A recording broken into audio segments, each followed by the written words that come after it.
الحمد لله نحمده ونستعينه ونستغفره ونؤمن به ونتوكل عليه ونعوذ بالله من شرور أنفسنا ومن سيئات أعمالنا من يهده الله فلا مضل له ومن يضلله فلا هادي له وأشهد أن لا إله إلا الله وحده لا شريك له وأشهد أن محمدا عبده ورسوله أما بعد قال الله تبارك وتعالى في كلام المجيد والفرقان الحميد أعوذ بالله من الشيطان الرجيم بسم الله الرحمن الرحيم يا أيها الذين آمنوا ادخلوا في السلم كافة ولا تتبعوا خطوات الشيطان إنه لكم عدو مبين وقال النبي صلى الله عليه وسلم كل أمتي يدخلون الجنة إلا من أبى قيل يا رسول الله ومن يأبى قال من أطاعني دخل الجنة ومن عصاني فقد أبى أو كما قال عليه الصلاة والسلام۔ عزیز دوستوں اور ساتھیوں، اللہ تبارک و تعالیٰ نے ہم سب پر بہت بڑا فضل اور کرم فرمایا ہے کہ اللہ تبارک و تعالیٰ نے ہم سب کو اس روئے زمین پر اس مخلوق میں پیدا فرمایا ہے جو اشرف المخلوقات ہے۔ اللہ تعالیٰ کی انگنت مخلوقات ہیں، ہم شمار نہیں کر سکتے ہیں،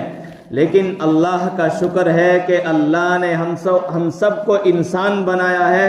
جو تمام مخلوق کی سردار ہے، اور اس میں سے بھی اللہ نے فضل فرمایا کہ اللہ تبارک و تعالیٰ نے انسان میں سے بھی ہمیں چن چن کر مسلمان بنایا ہے۔ عزیز دوست اور ساتھیوں، ایک مسلمان کی قیمت کا ہمیں اس دنیا میں اندازہ نہیں ہے، لیکن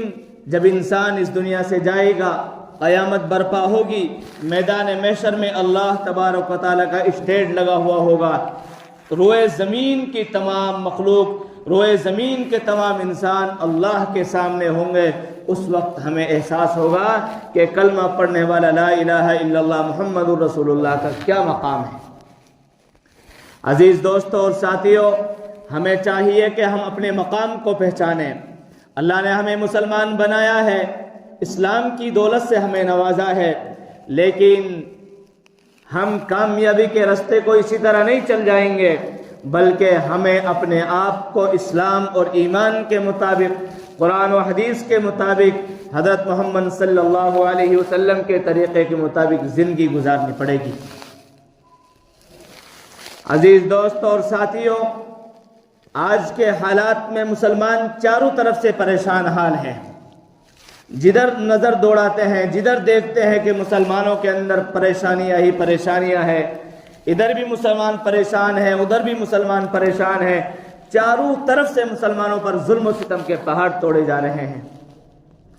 لیکن عزیز دوستوں اور ساتھیوں، یہ حالات ہمارے پاس نہیں، یہ حالات تو حضرت محمد صلی اللہ علیہ وسلم جو اس روئے زمین پر سب سے مقدس اور سب سے بابرکت اور سب سے افضل انسان ہے۔ اللہ کی ذات کے بعد اگر کسی کا درجہ ہے تو وہ حضرت محمد صلی اللہ علیہ وسلم ہے، لیکن اللہ کے رسول نے خود مکہ کے اندر 53 سالہ زندگی گزاری ہے، اور آپ کو حالات سے دوچار کیا گیا، آپ کو پریشان کیا گیا ہے، آپ کو ظلم و ستم اتنے ڈھائے گئے ہیں کہ میرے بھائیوں، عزیز دوستوں اور ساتھیوں، ہم ان کو شمار نہیں کر سکتے ہیں۔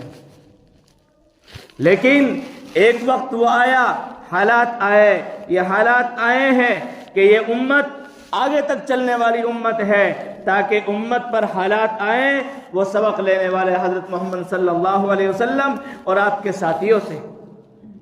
اللہ کے رسول مکہ سے مدینہ ہجرت کر گئے ہیں، آپ نے وہاں جا کر اسلام کی دعوت کو پھیلایا، اسلام کو پھیلایا، اسلام کی دعوت کو پھیلایا۔ اللہ تبارک و تعالیٰ نے اس دعوت کے ذریعے سے اور اس محنت کے ذریعے سے وہ رنگ دکھائی، اور صحابہ کی وہ جماعت بن گئی کہ پوری دنیا کے اندر ایمان کا اور لا الہ الا اللہ محمد الرسول اللہ کا ڈنکا ساری دنیا کے اندر پھیل گیا۔